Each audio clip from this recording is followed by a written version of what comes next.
So I recently made the decision to pick up the Capital One Savor One credit card to add to my wallet. And today I want to share with you first why I did this, but also walk you through the application that I went through in order to get approved for this credit card. And if you really just care about the application, I'll have a timestamp right here on the video so you can jump ahead to that.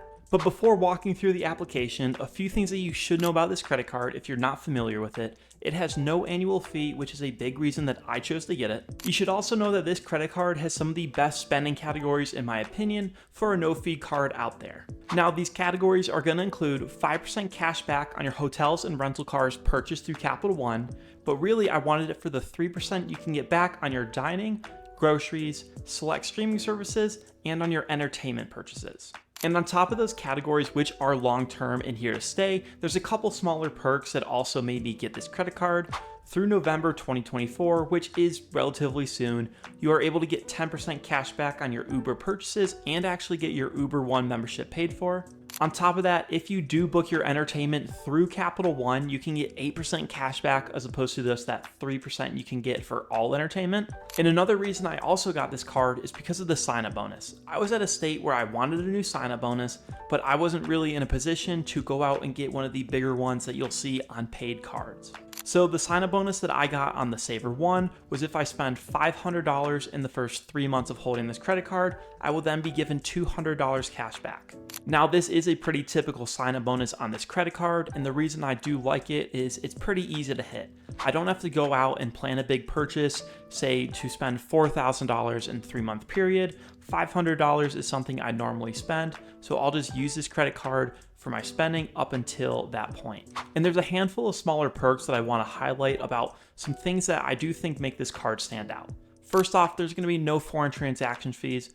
For a no-fee card, this is never a guarantee, but it's nice that if I do travel internationally, I have that peace of mind that I won't be racking up extra charges. And if I do book travel through Capital One with this credit card, it's nice because there's a 24-hour travel service. There's travel accident insurance. I now have access to Capital One Shopping and Capital One Travel. On top of that, I can get 50% off of all handcrafted beverages at any Capital One cafe nationwide. And finally, there's a $0 fraud liability protection and some other security benefits included with the card. So that's the quick overview of the credit card, about the things you probably should know about it without diving into too much detail. And if you are interested in applying at the end of the video, I'll have my new sign up link down below in the description. But why did I personally decide to get this credit card? Well, I really wanted to hit a new sign-up bonus. The last card that I got was the Chase Sapphire Preferred back in April, so it had been around 4 to 5 months, which is right in that sweet spot for I think I can go get a new card without having to face a potential rejection for getting them too close to one another. And a couple other credit cards I was considering getting were the Citi Custom Cash as well as the Amex Blue Business Plus. And truthfully, a big reason I ended up getting the Capital One Savor One was because I knew I could hit that sign-up bonus with no issues. Now, I do think I could have hit the bonus on the Citi Custom Cash. The one that I was seeing was spend $1,500 in 6 months, then you can earn back $200 cash back. And truthfully, I don't think that that bonus would have been hard to hit. You're making a little less than $300 of purchases each month on that card, which I'd have no issue doing. A big reason I didn't go with that though was I just wanted to get a card with a bonus, hit it right away, and just go back to my normal spending. And as for the Blue Business Plus, I wasn't really in a position to hit that bonus with ease. I would have had to spend $3,000 to earn back 15,000 Amex points, which is around $150 cash back. So the sign-up bonus aside, a couple other reasons I would like this card were those spending categories. Now, my other cards in the Chase trifecta do cover me with a lot of categories, but one thing that is missing is a grocery category. Also, on all of my cards, I didn't have a multiplier for anything on entertainment purchases. I was going back to my Chase Freedom Unlimited to get 1.5% there. So the way I saw it is I can get one credit card to cover me in 2 general categories that I was missing. And before anyone goes heading to the comment section to chew me out because the Chase Sapphire Preferred has 3 times back on groceries that are online, I don't like doing my online grocery shopping. I love going in person. It's not a chore to me. I genuinely enjoy going, so I'd always just go and use my Freedom Unlimited. But now that I have the Savor One, I can get 3% back on my grocery purchases in person. And something that did lead me to get this credit card, when I did apply in early August, I knew that I had a purchase coming up for UFC 307 tickets, and those are quite expensive, but I knew, hey, I'm gonna be able to get 3% cash back on those entertainment purchases, and on top of that, I hit the sign-up bonus with one big purchase. And I do know that there's other categories on it, like that travel category and 3% back on dining. I'm probably gonna stick to Chase for those spending categories. I'd rather keep all my points focused in Chase. I do get more value there, and I do like their transfer partners more than the ones with Capital One. But a huge perk about getting the Savor One, there's a very easy duo to be built. I potentially could get the Venture X in the future or one of the lower annual fee venture cards that could allow me access to those transfer partners without having to spend a ton of money. Overall though, I'm excited to have this card in my wallet. I'm excited to start using it some more, especially for those grocery purchases in person.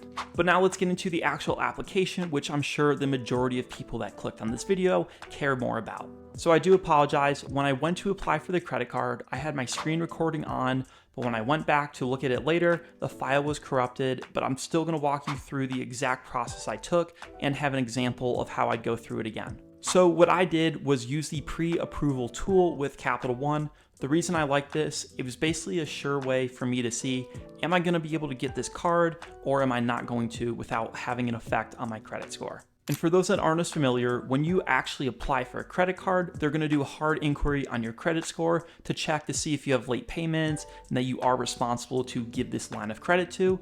But during a pre-approval, they're doing a soft inquiry on your credit score, and they're basically just gathering enough information to make a decision on would they approve you if things are pretty much the same, or would they deny you. Now, not every issuer does have a pre-approval option. Sometimes they'll send things to you in the mail with an offer and a code if you do want to apply for a card. Some you can Google, like in this case, if you're looking for Capital One, just Google Capital One pre-approval, and that should come up.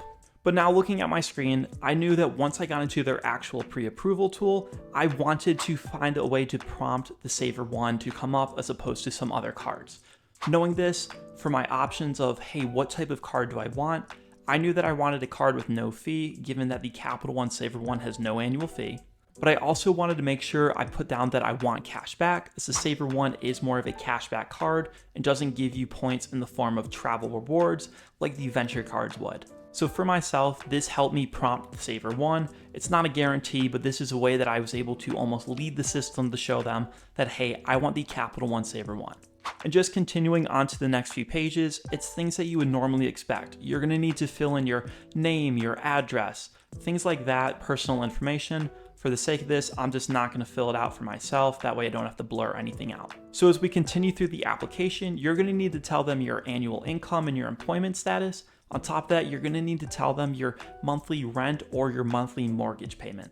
And thinking back on my other applications, I don't think I ever actually had to enter what my monthly rent was. I could totally be wrong there, but I think that this was something new for me when I was going through Capital One. Another thing that was new, they were checking to see if I had a bank account, but then the application finished off with asking for your name, your social, things like that, more general information. And hopefully when you click submit, you should see a pre-approval for a couple credit card options. So when I went through things, I was pre-approved for 3 credit cards: the Capital One Quicksilver, the Capital One Savor One, and the Capital One Venture One credit cards. All of them have no fee, which is something that I prompted the system to give me. On top of that, 2 of them are more focused on cashback, being the Capital One Quicksilver and the Capital One Savor One. And although the Venture One isn't a cashback credit card, it does offer more and fits that category that I selected. From here, if you got an offer that you like with a sign-up bonus and the card that you want, you can just click accept offer, and then it will submit your information and do a hard inquiry on your credit score. And then if things do match up, you're gonna be approved. In a small note, the majority of time, if you are pre-approved, you will be approved. But some cases out there, you might be pre-approved and get rejected. I wouldn't expect that, but it has happened to other people before. Now, if you do click accept offer and things check out and you are approved, they're gonna bring you to a new page where they will tell you your new credit line. For me, my credit line was $3,000 on this credit card. That's right where I'd like it to be. It's not too much, not too little. For how I plan on using this credit card, that is perfect. And that truthfully was the process. I liked how easy and simple it was. I liked that the pre-approval tool was basic, it was easy, you could kind of lead it to where you want in terms of what credit card you want, or maybe you don't know what credit card you want, you can then tell them what you want and they'll match you up with one that you would like. In my parting advice, if a credit card issuer does have a pre-approval tool, you should just use it, check, even if you are pretty confident that you're gonna get approved for the card. There's no harm in checking. These pre-approvals don't slam your credit score or anything. They're nice to have. It's just an extra way of checking. That way you don't have a rejection. But that is gonna wrap up things for the Capital One Savor One application process. Like I said earlier, if you guys are planning on applying, I will have a new sign up link down below in the description. I'd really appreciate it, and let me know down below if anyone has or will be applying for the Capital One Savor One in the near future. And if you're interested in learning more about the Capital One Duo, check out this video right here. If you guys could take a second, go hit like and consider subscribing if you got something out of today's video. It just helps the channel grow. I appreciate you all watching. I'll see you in the next video.